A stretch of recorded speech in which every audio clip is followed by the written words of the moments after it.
Hello guys, welcome back to our YouTube channel. स्वागत है आप सबका आपके अपने YouTube channel GS by Ankit Jha पे। So guys, this is a continuation video of the most important topic list. अब अगर आपने पार्ट 1 और 2 नहीं देखा है तो I share the link in the description box. तो आप वो पार्ट 1 और पार्ट 2 भी देख लीजिएगा, जिसमें हमने काफ़ी सारे इंपॉर्टेंट टॉपिक कवर किए हैं। Now we are going to move ahead with the part 3 of the video and this would be the final video of this series. Post that will be starting with the most important topic discussion.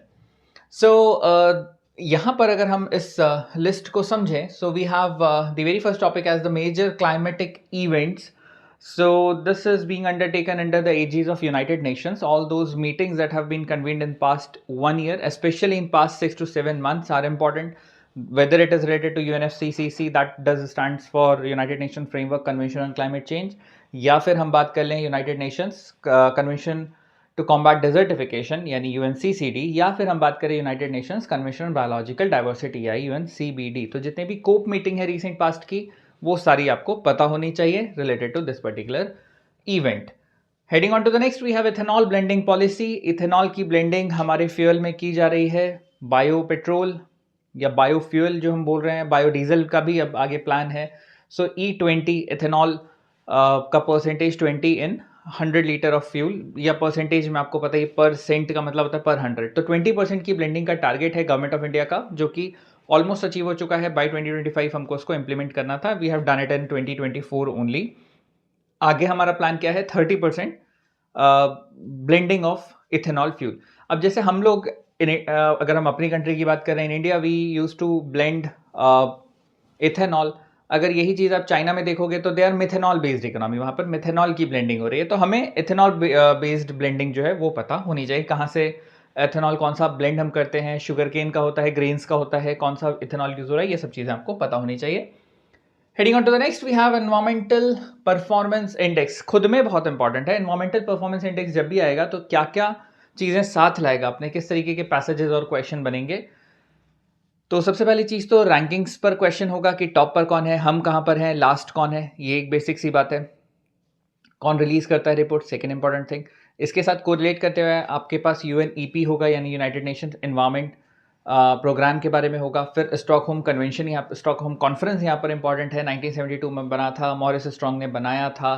अभी present UNEP के head कौन है, headquarter कहाँ है। These kind of questions can be asked from this particular part. इसके अलावा अब क्योंकि दिल्ली की अगर हम पर्टिकुलरली बात करें तो यहाँ पर पोल्यूशन भी बहुत ज़्यादा है। इसके लिए GRAP प्लान है, जिसको हम ग्रैप बोलते हैं, ग्रेटर रिस्पॉन्स एक्शन प्लान। तो वो आपको पता होना चाहिए। कौन इंप्लीमेंट करता है ग्रैप, वो पता होना चाहिए। तो इस तरीके के कुछ क्वेश्चंस यहाँ से बनते हैं। And then we have the United Nations Organisation initiatives. अब UN का initiative in regard of these kind of important perspectives. तो जैसे वर्ल्ड हेल्थ ऑर्गेनाइजेशन का कोई इंपॉर्टेंट इवेंट हो, कोई इंपॉर्टेंट इनिशिएटिव लिया गया हो, trade policy, general agreement on tariff and trade, though it is not a part of UN, जिसको हम वर्ल्ड ट्रेड ऑर्गेनाइजेशन बोलते हैं, बट देन उसकी पॉलिसीज इंपॉर्टेंट रहती है और कहीं ना कहीं UN से सपोर्टेड होती हैं। Then human rights, already human rights पे क्वेश्चन आए हुए हैं। स्टिल ये सब्जेक्ट या ये टॉपिक ऐसा है जो कहीं ना कहीं किसी ना किसी एग्जाम में आपको दिखेगा ही दिखेगा।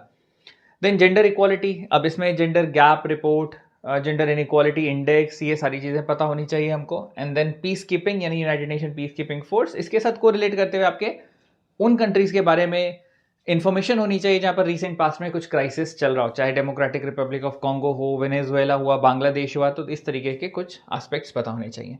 Then International Court of Justice ICJ, recent past के कुछ रेजोल्यूशंस एंड जजमेंट्स ICJ से रिलेटेड, वो ज़रूर पेपर में पूछे जाने की पॉसिबिलिटीज़ रहती हैं। And United nation general assembly का रेजोल्यूशन रिगार्डिंग अभी जैसे लेबनान इसराइल इशू है या इसराइल ईरान इशू है, इन पर अगर रेजोल्यूशंस कोई बन रहे हैं, या फॉर दैट मैटर हमास वाला केस, तो उस पर आपको पता होना चाहिए। देन इंटरनेशनल क्रिमिनल कोर्ट काफ़ी न्यूज़ में रहा है। बहुत ऑथेंटिकेटर अगर हम बोले तो ऐसी बॉडी नहीं है जो बहुत ऑथोरिटेटिव नेचर की हो या जिसके डिसीजंस बाइंडिंग हो, ऐसा कुछ नहीं है। बट हाँ, in recent past they have released few of the they have made few of the important decisions. अब वो डिसीजन इंपॉर्टेंट उनके पर्सपेक्टिव में है।